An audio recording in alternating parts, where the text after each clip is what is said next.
और चूंकि आपका चैनल बहुत विस्तार से देखा जाता है, तो मुझे कृपया करके थोड़ा वक्त दीजिए। मैं संक्षेप में ये विषय को आपके दर्शकों के लिए रखना चाहता हूँ।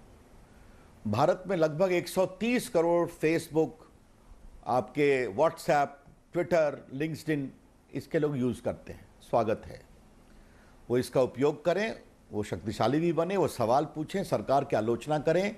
हम इन सबों का पूरा सम्मान करते हैं। और ये विदेशी कंपनियां भारत में मुनाफा कमाएं, हमें कोई आपत्ति नहीं है। विषय सोशल मीडिया कंपनी के उपयोग का नहीं है, विषय इसके दुरुपयोग का है। और जब दुरुपयोग होता है तो वे व्यक्ति क्या करे? क्या सच्चाई नहीं है कि कई बार माताएं मुझसे शिकायत करती कि उनकी बिटिया किसी के प्रेम में फंस गई थी, अब उसका एक्स बॉयफ्रेंड वो सारे कॉम्प्रोमाइजिंग फोटोग्राफ को वायरल कर रहा है, किसी महिला की मॉफ फोटो दिखाई जाती है, किसी को डिफेम करते हैं, कोई नया उद्योग खोलता है तो उसके प्रतिद्वंदी शुरू से इतना कैंपेन चलाते हैं सोशल मीडिया पर कि वो संपादक, पत्रकार, उद्योगपति, अब जजेस भी। तो इसकी शिकायत का क्या केंद्र होगा? स्वयं सुप्रीम कोर्ट ने प्रांजुला केस में कहा था कि रेप इत्यादि पर एक सख्त कानून बनना चाहिए सोशल मीडिया पर दिखाने के लिए। अभी मेरे पास ये फेसबुक का केस है सितंबर 2019 का, जिसमें सुप्रीम कोर्ट ने यही कहा कि जो ओरिजिन होता है कोई खुराफाती मैसेज का, जिससे समस्या होती है, उसके जानने का अधिकार है, सरकार को रेगुलेशन बनाना चाहिए। संसद में चर्चा हुई थी, मैंने स्वयं संसद को फेक न्यूज़ पर कंफर्म किया था। आजकल आपके चैनल, क्या सभी चैनल फेक न्यूज़ की खोज करते हैं कि ये वायरल है, सही है या गलत है? संसद की अनुशंसा, सुप्रीम कोर्ट की अनुशंसा, व्यापक विमर्श के बाद हमने इसको लाया। 25 फरवरी को 3 महीने का वक्त दिया। हम क्या चाहते हैं? आप एक भारत में ग्रीवांस रिड्रेसल ऑफिसर बनाइए, शिकायत का केंद्र का पदाधिकारी, जहां पीड़ित लोग शिकायत कर सकें। एक आप कंप्लायंस ऑफिसर बनाइए, एक आप नोडल ऑफिसर बनाइए। और दूसरा, व्हाट्सएप से क्या आग्रह है, इसको बहुत ठीक से समझिए। ऑर्डिनरी व्हाट्सएप के यूजर को कोई शिकायत नहीं, वो आराम से काम करें।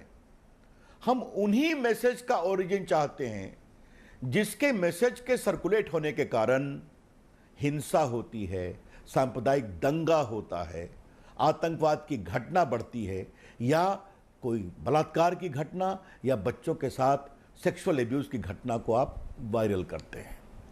ऐसे में आपको बताना पड़ेगा ये खुराफात किसने शुरू किया, वो बता। और देखिए, हम कोई मैसेज नहीं जानना चाहते हैं, उनका मैसेज तो ऑलरेडी वायरल है। आप तो इतने अनुभवी पत्रकार हैं, आपको पता है कि दिल्ली के सीए के समय दंगों में बहुत से व्हाट्सएप मैसेज पाकिस्तान से आए थे, तो हिंदुस्तान में उसको किसने शुरुआत किया?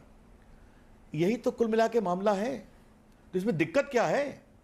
ये तो इन लोगों को खुद करना चाहिए। तरफ से ये कहा गया है कि इसके लिए इंक्रिप्शन को तोड़ना होगा, और जैसे ही इंक्रिप्शन टूटा, यानी कि सबके जो निजी मैसेजेस हैं उसको व्हाट्सएप को उसका बैकअप रखना पड़ेगा, अपने पास रखना पड़ेगा, और सीधे तौर पर इसका मतलब हो जाएगा कि उनकी जो निजता है वो अब निजी रह ही नहीं गई।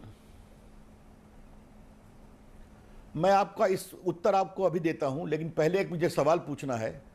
अमेरिका के राष्ट्रपति, ऑस्ट्रेलिया के प्रधानमंत्री, इंग्लैंड के प्रधानमंत्री, कनाडा के प्रधानमंत्री जब संयुक्त रूप से आपसे आग्रह करते हैं तो वहां तो आप दे रहे हैं कि नहीं दे रहे हैं? अमेरिका की एफबीआई जब आपसे मांगती है कि हमें इन आतंकवादियों का मैसेजेस बताओ, तो आप देते हैं कि नहीं देते हैं? सिर्फ भारत में ही आपको समस्या है? अरे टेक्नोलॉजी तो सबका उत्तर है। और फिर कहूंगा, श्वेता जी, आप इस महकमे को फॉलो करती हैं, तो आप हमें यह बताइए कि अभी जो व्हाट्सएप की नई प्राइवेसी पॉलिसी आई है, जिसको लेकर कोर्ट में बहस भी चल रही है, हमने भी नोटिस किया, उन्होंने कहा है कि अभी हम इसको रोकेंगे जब तक डेटा प्रोटेक्शन लॉ नहीं आता है। उसमें क्या कहा हुआ है कि व्हाट्सएप अपने यूजर्स का डेटा फेसबुक और बिजनेस एंटिटी के साथ साझा करेगा। तो उस समय इंक्रिप्शन का सवाल नहीं है क्या? आप मुझे ये बताइए।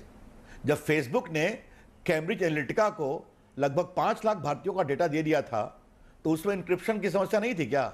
ये टेक्नोलॉजी की समस्या है, टेक्नोलॉजी के द्वारा सुधर जाएगी।